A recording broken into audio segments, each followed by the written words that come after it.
Claim చేసిన దాన్ని accept చేస్తే అల్లు అర్జున్ మీద ఏ కేసు ఉండదు కదా. సార్ ఇక మంచు ఫ్యామిలీలో ఆ వివాదం ఇంకా కంటిన్యూ అవుతుంది సార్. హైకోర్టు కొన్ని కీలక వ్యాఖ్యలు చేసింది. ఆయన ఇంట్లో గొడవ శాంతి భద్రతల పరిధిలోకి రాదు, సివిల్ వ్యవహారాల్లో పోలీసుల జోక్యం అనవసరం, పోలీసుల షోకాజ్ నోటీసును కొట్టేయాలన్న మోహన్ బాబు పిటిషన్పై హైకోర్టు స్పందన ఇది సార్. సో అంటే ఎంత వ్యక్తిగతమైన గతంలో మీరు మాట్లాడినప్పుడు అక్కడ ఏదైనా క్రైమ్ జరిగితే, అంటే గొడవ జరిగితే, కొట్లాట జరిగితే ఖచ్చితంగా పోలీసులు ఎంటర్ అవ్వాల్సిన అవసరం ఉంటుంది కదా. అక్కడ ల్యాండ్ ఆర్డర్ని కూడా చూసుకోవాల్సిన బాధ్యత ఉంటుంది.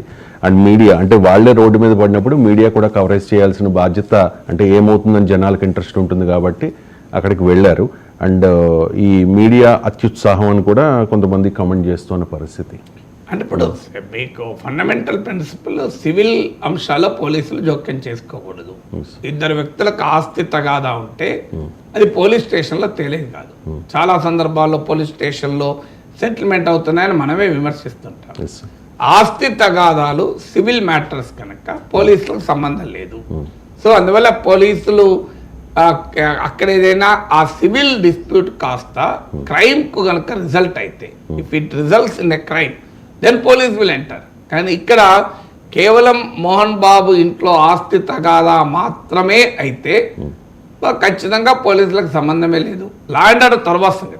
లా అండ్ ఆర్డర్ అనేది ఇంకా చాలా పెద్ద పదం.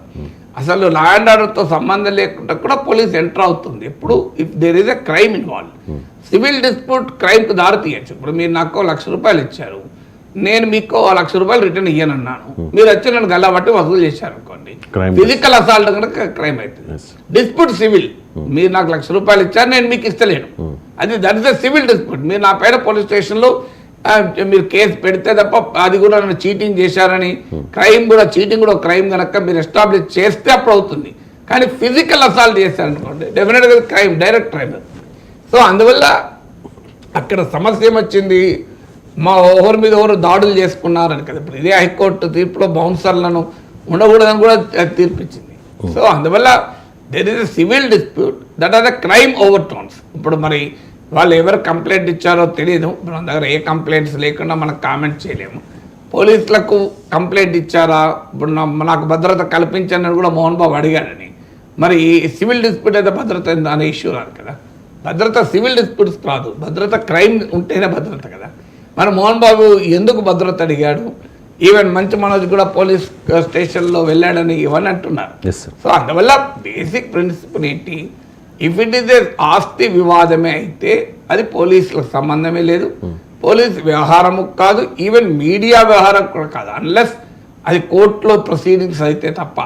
కోర్టులో ప్రొసీడింగ్స్ ఉన్నప్పుడు మీడియా కవర్ చేసుకోవచ్చు, అభ్యంతరం ఏముంటుంది.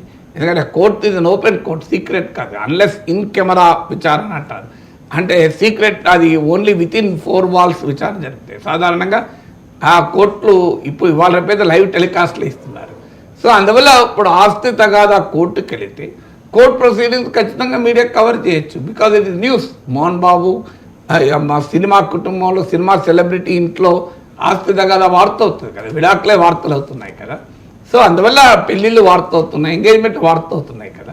సో అందువల్ల వార్త రాయకూడదని ఎవరు అనడం లేదు, కానీ ఎగ్జాగరేటెడ్ అకౌంట్స్ రాయడము అనేదే ఛాలెంజింగ్ అవుతుంది. వాళ్ళ పర్సనల్ ప్రైవసీని పట్టించుకోకుండా ఇష్టం వచ్చినట్టు కథలు అల్లడం అనేది మంచిది కాదు. Has it happens you media cover చేస్తుంది కూడా. అందువల్ల సివిల్ డిస్ప్యూటులో క్రైమ్ యాంగిల్ ఉంటే తప్ప పోలీస్ ఎంటర్ కాకూడదని నిజం. క్రైమ్ యాంగిల్ లేకపోతే పోలీసుకి సంబంధమే లేదు కదా, వాళ్ళు చూసుకుంటారు మధ్యలో, మనకు వేరే వాడికి సంబంధం ఏమీ లేదు అది. సార్ అంటే ఇప్పుడు ఎలా టర్న్ అయిందంటే సార్, నిన్న